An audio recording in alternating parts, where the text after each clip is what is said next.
en pleno Camino de Santiago, una imponente fortaleza custodia silencios con más de 700 años. Es el castillo de los templarios de Ponferrada. Aquí, donde la historia se confunde con el mito, las piedras hablan de reliquias sagradas, de túneles secretos, de oscuras maldiciones. Una leyenda que asegura que antes de su trágica caída, los monjes guerreros ocultaron bajo estos muros el mayor de los secretos de la cristiandad, el mismísimo Santo Grial. ¿Es una simple fantasía medieval, una verdad enterrada en la penumbra? Secretos de la orden que aún aguardan en la sombra.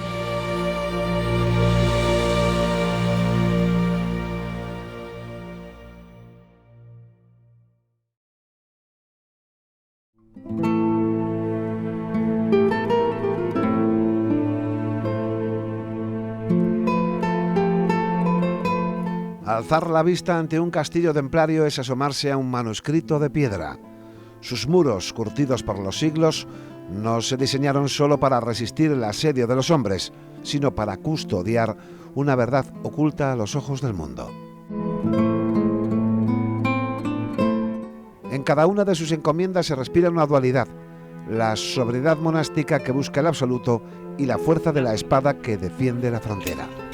Han pasado los siglos, cayeron los reinos, la orden fue borrada de la historia oficial, pero sus castillos permanecen. Son fortalezas que no se rinden al olvido. Y es que el mito siempre encuentra la forma de volverse inmortal.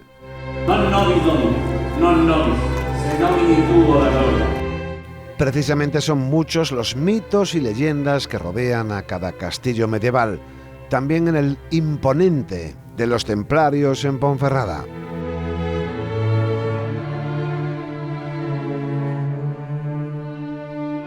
La conciencia colectiva conoce muchas de ellas gracias también a la literatura, a grandes autores y novelas de todos los tiempos.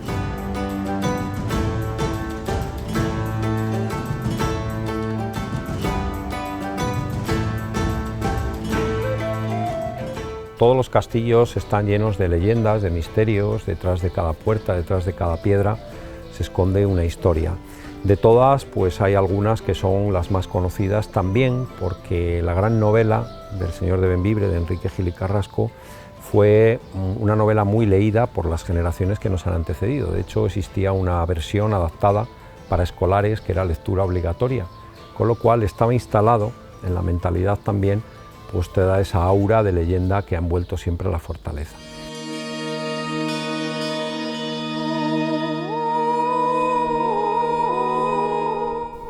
Entre los mitos y leyendas del castillo de los templarios de Ponferrada se encuentra el hipotético hallazgo de la emblemática Virgen de la Encina. Según la tradición, es una figura que llegó de Jerusalén en el siglo V a través de Santo Toribio, escondida por San Genadio para protegerla de la invasión musulmana.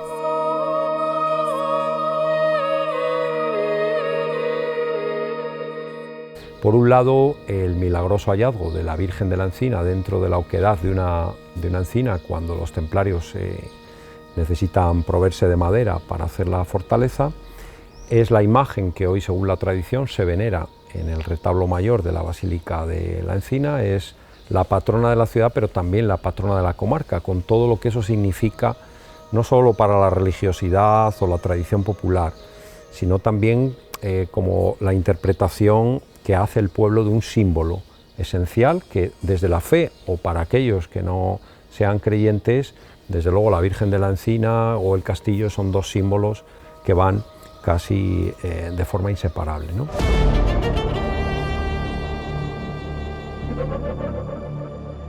Del castillo de los templarios de Ponferrada se mantienen más leyendas.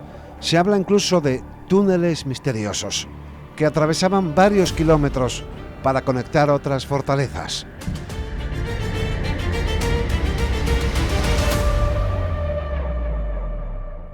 Luego hay otra leyenda que es muy habitual en monasterios y en castillos, que es la existencia de túneles secretos, ¿no?, que conducen a otros lugares. En este caso, la leyenda del misterioso túnel que conduce desde el castillo de Ponferrada secretamente hasta el castillo de Cornatel.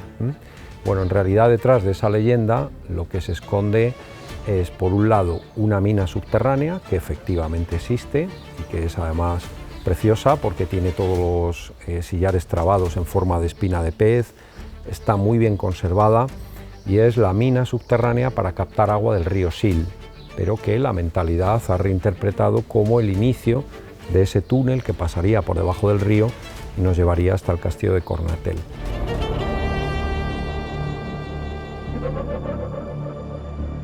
Mitos, leyendas, transmitidas muchas veces de forma oral y que por esa misma razón daban lugar a la máxima imaginación. Del túnel subterráneo brotó a través de los tiempos y de sus habitantes también el de la Cueva de la Mora. Y ahí es donde también está la otra leyenda tan conocida, que es la de la Cueva de la Mora, que está dentro de esa mina. Bueno, en realidad esa es una leyenda muy extendida en el norte de la península ibérica, especialmente en Galicia, pero con un sentido totalmente distinto al que nosotros podemos interpretar actualmente. Nosotros, cuando nos referimos a una mora, no nos estamos refiriendo a lo mismo que se referían nuestros antepasados. Para ellos, una mora era una mujer de largos cabellos, generalmente rubia, y que guardaba tesoros en cuevas ocultas. Esa es una tradición, por explicarlo de una forma sencilla, que se repite en muchos lugares. Aquí es verdad que esa mina tiene una pequeña entrada que hizo que el imaginario popular lo interpretara como que ahí vivía esa mora que guardaba los tesoros del castillo. Y esas son, bueno, pues aparte de otras, las tres principales leyendas que siempre están muy presentes.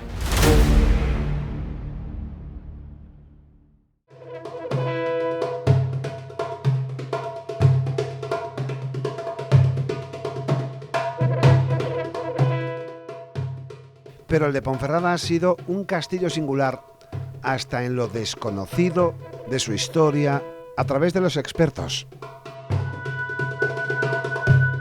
Un castillo parcialmente olvidado en la historia del medievo que en pleno siglo XXI ha recuperado todo su esplendor.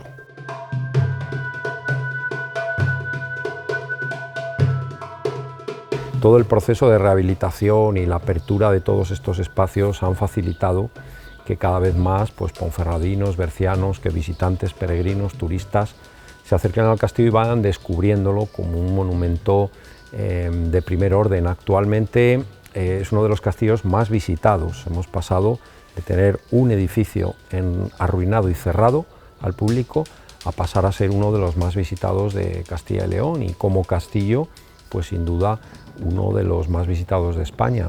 Hemos visto también cómo es la percepción del peregrino. Hasta hace no tanto el peregrino pasaba por nuestros pueblos, por nuestras ciudades, con una meta clara de llegar el día a día a su lugar de descanso, pero ahora vemos cómo está cambiando radicalmente esa tendencia, esa motivación, y hay mucho más interés por conocer, por detenerse en el camino para visitar los monumentos, las iglesias románicas que hay en el Camino de Santiago, o un castillo como este, ¿no? Que ya el peregrino no pasa de largo, sino que se detiene, lo visita, lo aprecia, incluso muchos de ellos están toda la mañana perdiéndose por los rincones del castillo, que es otra de las características que siempre tiene un interés añadido, ¿no? El poder perderte un poco por los recovecos, el encontrar un lugar de sosiego, un poco lejos de esa prisa que tanto tenemos en el día a día, y que en una extensión como esta, en la que además el patrimonio natural está tan próximo, pues facilita mucho ese tipo de experiencias.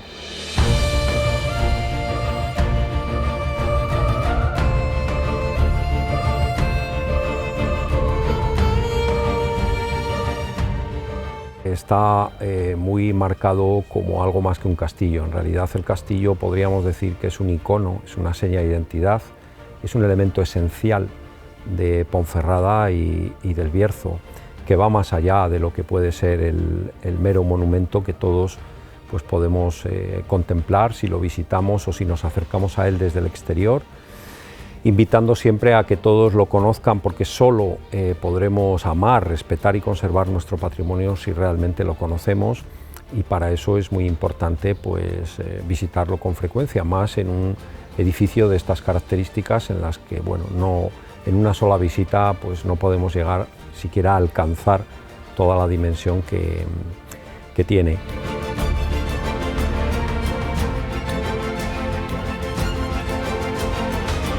Está muy anclado también en el imaginario popular. Durante muchas décadas la leyenda ha estado por encima de la historia. Era una historia muy mal conocida de una fortaleza que hay que recordar que estaba en un lamentable estado de ruina, que era totalmente inaccesible, que por otra parte los historiadores no se habían ocupado de ella hasta muy tarde, con lo cual eso había provocado, digamos, que tuviéramos un gran castillo, pero a la vez un gran desconocido para los propios del territorio. El castillo de Ponferrada es uno de los monumentos más imponentes y significativos de España. Su importancia radica en una mezcla única de valor estratégico militar, conexión con el Camino de Santiago y su papel central en la historia de la Orden del Temple en la península ibérica.